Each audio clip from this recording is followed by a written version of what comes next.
What's up, everyone? Marc Lobliner, CEO, MTS Nutrition, Chief Marketing Officer, TigerFitness.com, creator of the Outright Bar, as well as partner in Ambrosia. And for the sake of this video, Exos Phase 3 trainer. One thing we see a lot is there's a lot of shoulder injuries, namely the rotator cuff muscles. Now, the shoulder is a really delicate joint.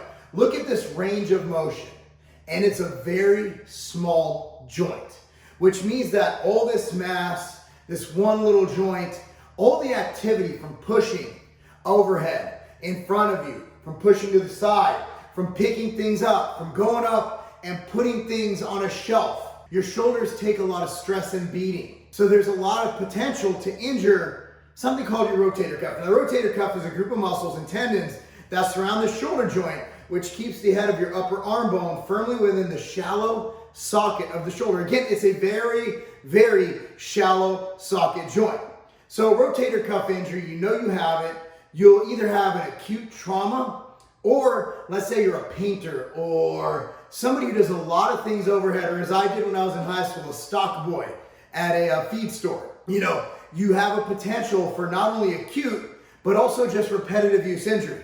So one way you'll know is if you do something to your shoulder, you get a dull ache in the shoulder, and it often worsens with the use of the arm away from the body. So if you're using here, it hurts. That could be a rotator cuff injury. There's multiple degrees of rotator cuff injury. You have you could sprain it, you can do a lot of different things, you can bruise it. Basically it's a group of muscles and tendons, right? It's not just one thing. So you can do a lot of things to your shoulder, to these muscles, to these tendons. You can tear it. You can tear it completely. You can tear it in a minor way. Now there's a difference. When you get these pains, I advise you to go to a doctor or a specialist immediately to make sure you have a rotator cuff injury, and number two, to see the degree of injury. Some injuries, which is the only thing I'm going over today, and again, I need to advise that I'm not a doctor, and to confirm all this stuff with your doctor. This is just what I've learned from years of not only mentorships, but dealing with athletes with these injuries and talking to the most renowned people in the world for recovery. So I want you to run all this by your doctor. I'm only dealing with the non-surgical intervention stuff today. All of these things I'm going to show you today can also be used post-surgery once cleared by your surgeon as a way to rehabilitate your shoulder. Okay, and then there's the FUBAR scenario, which my rehab will also help, where they have to go in, not only surgically repair it, but they actually have to give you a new tendon or reconstruct your shoulder. And that is something that is so far beyond my pay grade that we're just going to stay right within. I'm going to stay in my lane, and I'm going to just go over things I know. And I work with athletes. I've helped people deal with rotator cuff injuries. I have a 100% success rate. What does that mean? It always gets better. It never gets worse. It never stays the same. 100% of I believe I've worked with 5 or 6 people who've had rotator cuff injuries in my career, which isn't a lot, but considering it's not what I do for a living, is pretty good. And everybody's gotten better, and these range from 16-year-old soccer players to 60-year-olds who just put cans on the shelf. I've been around a long time. So here I put together a list of common treatments on the internet, and we're going to go over why they're wrong in my opinion. We're also going to be going over my best practices to heal a rotator cuff injury. So the one thing we all agree with, see a doctor. Make sure the degree of the injury, and of course, get your x-rays, get your MRIs, get whatever you need to get, and see what you're working with. Basically, you gotta bend over, girl, show them what you're working with. If we don't know what you're working with, we don't know what to do. So we need to know the degree, because if your thing is FUBAR and your shoulder is not going to be able to rehab because you just don't have a tendon anymore, you've torn it that drastically, there's no amount of rehab or devices or any of those things that I can do. Number one is rest. They recommend putting your arm in a sling, and they recommend just resting it. Now, here's the thing. I don't necessarily recommend that, depending on the degree of the tear or the injury. Now, a lot of people say as soon as you get an injury, put it in a sling.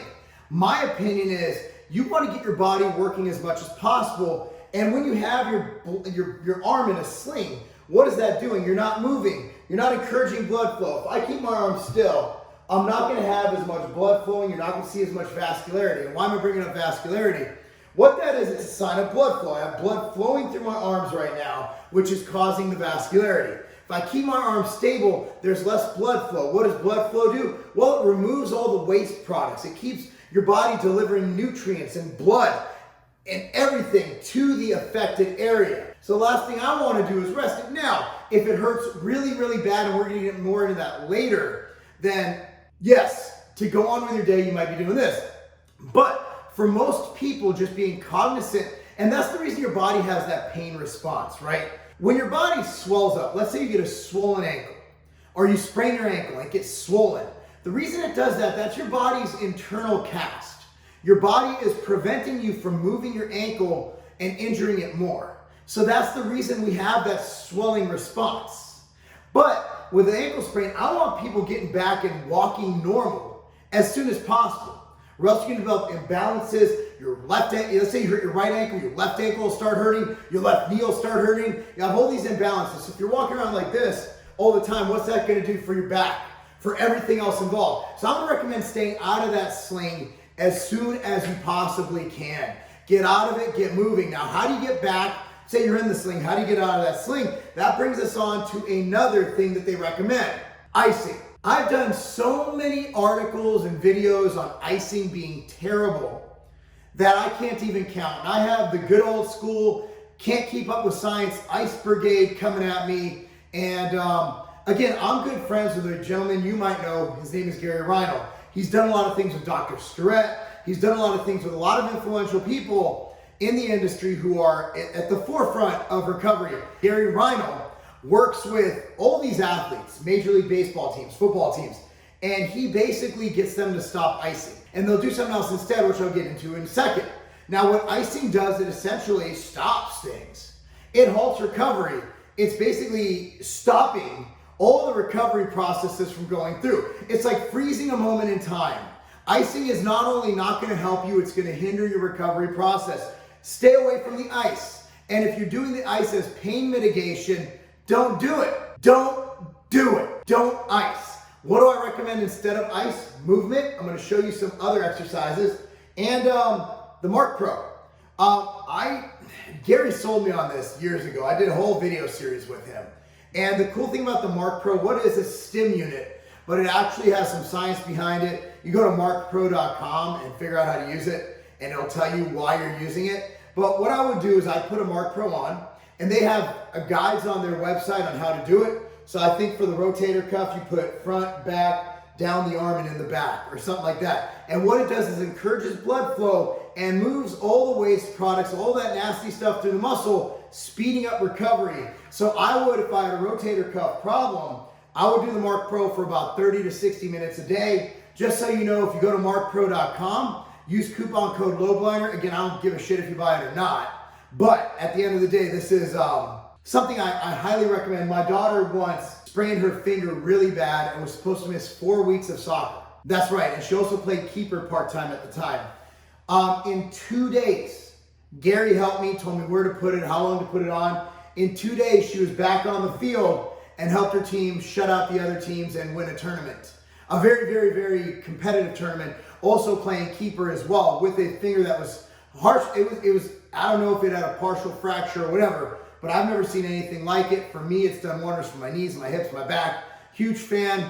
Again, it's marcpro.com, coupon code Lobliner. If you buy it, that's great. If not, let's go into other alternatives, right? I'm against icing. Marc Pro instead. The other thing they recommend, and this is, I've looked at 10 sites that have the same thing. Use over-the-counter anti-inflammatory medication to manage pain. Now, I believe it's Dr. Starrett has gone on record saying that anti-inflammatories work. And that's the problem with anti-inflammatories, they work. Inflammation, as I explained, is your body's natural response to help your body heal. What anti-inflammatories do, it prevents your body from healing. So what you want to do is let your body do what they need to do with the inflammation, and then use the Marc Pro to move that inflammation out. So once you're able to clear that inflammation through the use of movement and the different things we're doing here, exercise, that's when it starts to heal. That's when your body can heal. If it's all clogged up, if there's a traffic jam in there, if you're icing it, you're making the traffic jam even worse. It gives your body no time to clear the bad stuff that comes from it. So again, not a big fan of that. One thing we all agree on is physical therapy. Now let's go into cortisone or steroid injections. I've heard good and bad about steroid injections. They do wear off over time. So my advice is don't start it, because you'll just get addicted to it, so to speak, where you have to do it. So as far as exercising, till you can get back to normal training and even afterwards, one thing I would do is probably prevent or not do heavy overhead movements. Okay, let's look into just avoiding those for a little bit while it's healing. I'm not saying never do them. I'm saying do them till the pain starts subsiding. Now I'll show you a couple of rotator cuff movements, and I don't have anything to anchor this to, and it'll fly off my desk and hit me, or maybe it won't. Okay, so rotator cuff, I got these Tiger Fitness bands. For a whole set of 5, it's $50 on Tiger Fitness. So there's different things you can do. Pull away from the body, 1. Keep your elbow in, 2. That's working that rotator cuff, okay? And then you can also do the same where you pull in from the body. Move like that, okay? Simple things like that. I'm doing it on the edge of a desk. It's not gonna be much, but something like that. 3 sets of 10. Maybe do it every day, maybe a couple times a day. Just get it working. Move on with your life. Use your arm normally. So those are exercises and Marc Pro. So the bottom line is, let's go into, I'm just looking at, those are all the things I had written down for what they recommend. So let's recap. When you have an injury to your rotator cuff or to your shoulder, you get the dull pain. It won't go away. It's persistent. You have trouble doing your daily activities. You want to go to the doctor. It could be a problem with your rotator cuff, which is a group of muscles and tendons holding together your shallow socket joint in your shoulder.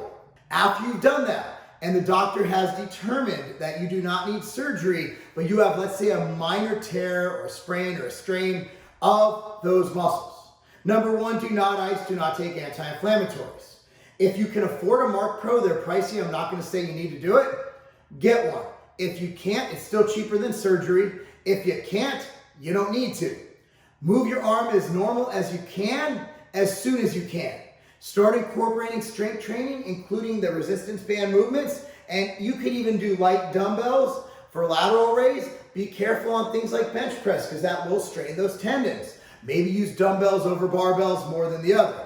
Maybe switch to resistance bands for training those muscles for a little bit. A lot you can do with resistance bands. For example, I can take my bands right here, I can step back, and I can do a lateral raise, right? There's so many things you can do. I can hook this up to something. I can do a rear delt raise. I can even do it on my own. I can even come here and do this. A lot of things you can do. Look into resistance bands. Number 3 would be to just get back into it. Do not baby it, but don't risk it. Don't lift heavy things. Avoid things that can traumatize it. But again, ease back in and work back up to get it going as soon as possible. But I can't emphasize enough not to follow the icing recommendation. Again, this is my opinion based on years of being around. And I think a lot of experts agree with me. Okay? So that's that. Hopefully this helped you. The Marc Pro is available on marcpro.com. Coupon code Lobliner. These mini bands, they come in this cool little carrying case with 5 of them. Available at tigerfitness.com. I appreciate you guys watching. Be sure to like, follow, all that stuff. I'm at Instagram, at Marc Lobliner, Twitter, at Marc Lobliner, Facebook, at Marc Lobliner. Of course here, youtube.com/tigerfitness. And that's how the game.